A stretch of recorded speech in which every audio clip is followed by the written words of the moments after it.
Halo parents, apa kabar? Di video kali ini saya akan membahas bagaimana cara berkompromi dengan anak ketika hendak bepergian ke tempat umum.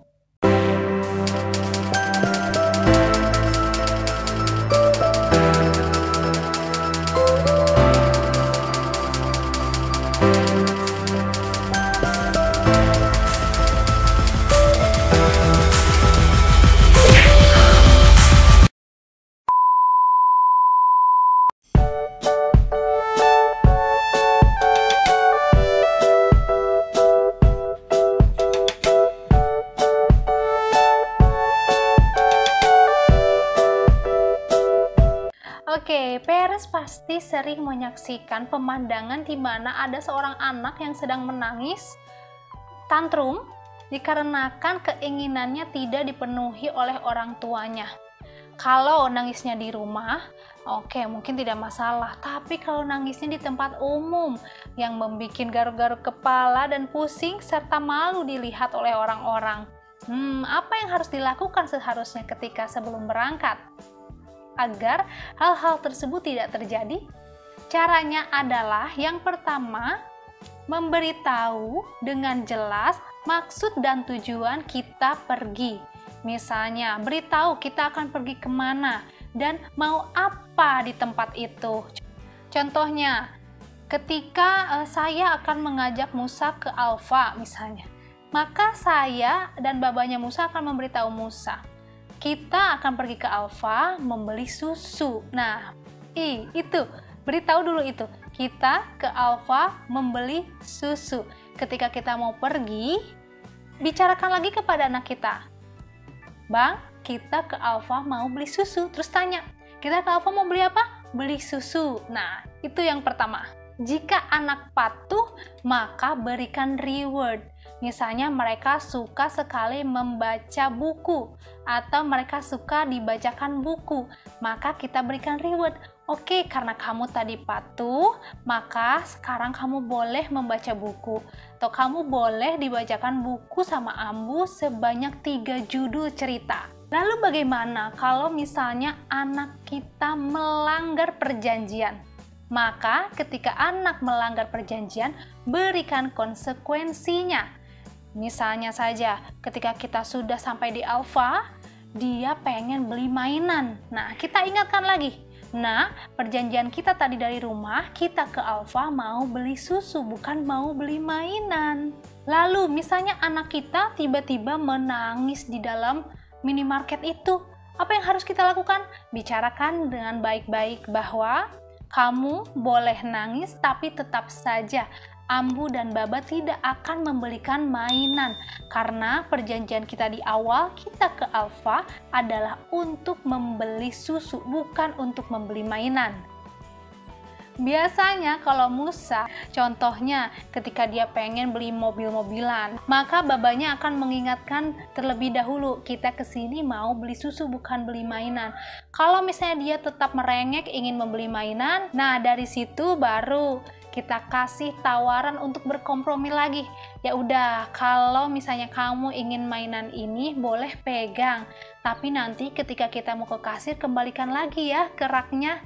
Biasanya kalau Musa setuju. Lalu apa yang kita lakukan ketika Musa benar-benar menolak kompromi kita, menolak perjanjian kita? Maka di situ kita akan berbicara lebih tegas lagi.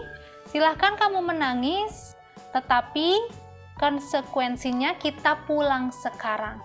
Hindari kalimat, kamu jangan kayak gitu, nanti kalau kamu kayak gitu, nanti Ambu sama Baba tidak akan ngajak kamu lagi. Kenapa? Karena nanti suatu hari atau mungkin besoknya kita bawa dia ke minimarket itu lagi. Kalau misalnya seperti itu, mereka akan menganggap bahwa kita bohong dan kita tidak konsisten, sehingga nanti suatu waktu mereka akan berpikir, wah, buktinya Ambu sama Baba ngajak aku lagi ke sini, jadi tidak masalah dong kalau misalnya aku berangkat lagi, tidak masalah dong kalau aku minta barang ini lagi, kayak gitu. Nah, setelah itu jika anak tetap menolak diajak pulang, dia tetap tantrum, lalu dia malah lebih parah, rewel dan lain sebagainya, maka kita langsung memberikan konsekuensi berdasarkan tingkat kesukaannya. Mulai dari tingkatan agak suka, lalu suka, dan sangat suka. Contoh misalnya, Musa tingkatan agak suka, contohnya nonton TV misalnya. Lalu tingkatan sukanya adalah membaca buku misalnya. Dan tingkatan sangat sukanya adalah bermain mobil-mobilan misalnya.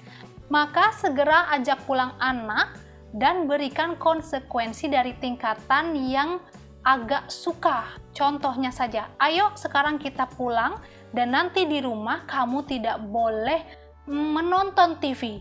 Misalnya dia masih tetap merengek-rengek, bahkan lebih parah lagi. Berikan konsekuensi berikutnya di tingkatan suka. Ya udah, kalau kamu masih tetap begini, maka nanti ketika pulang kamu tidak boleh baca buku.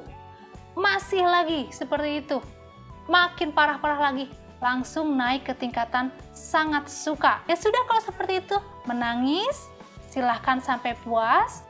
Ambu sama Baba tidak akan memberikan apa yang kamu minta, karena perjanjiannya tidak seperti itu. Nanti di rumah kamu tidak boleh main mobil-mobilan. Seperti itu contohnya. Dan nanti ketika pulang ke rumah, lakukan apa yang sudah disepakati. Lakukan secara konsisten, hindari rasa tidak tega. Karena bagaimanapun juga kita sedang mendidik anak kita. Lakukan yang terbaik. Kalau misalnya kita punya rezeki berlebih, misalnya ya, diajak jalan-jalan, anak minta ini, minta itu, ya bisa diberikan. Misalnya kalau kita punya rezeki lebih. Tapi kalau misalnya kita lagi bawa dia ke minimarket dalam kondisi tanggal tua, bingung juga kalau kita nurutin kemauan mereka. Apalagi kalau kemauannya segunung, pengen beli ini, beli itu, wah bikin pusing kepala ya. Nah, begitulah parents tips yang bisa saya sampaikan. Saya lakukan ini secara konsisten setiap waktu kita mau pergi ke tempat umum. Alhamdulillah, jika dijalankan secara konsisten, maka kedepannya anak bisa lebih mudah untuk diajak kompromi. Semoga bermanfaat. Silakan untuk di-like, di-komen, dan di-share ke media sosial parents supaya tips ini bisa sampai kepada parents yang lain. Untuk parents yang belum subscribe, saya tidak akan pernah bosan untuk mengingatkan segera subscribe agar channel ini bisa terus berkembang dan memberikan manfaat lebih banyak lagi. Sampai jumpa di video-video selanjutnya. Wassalamualaikum warahmatullahi wabarakatuh.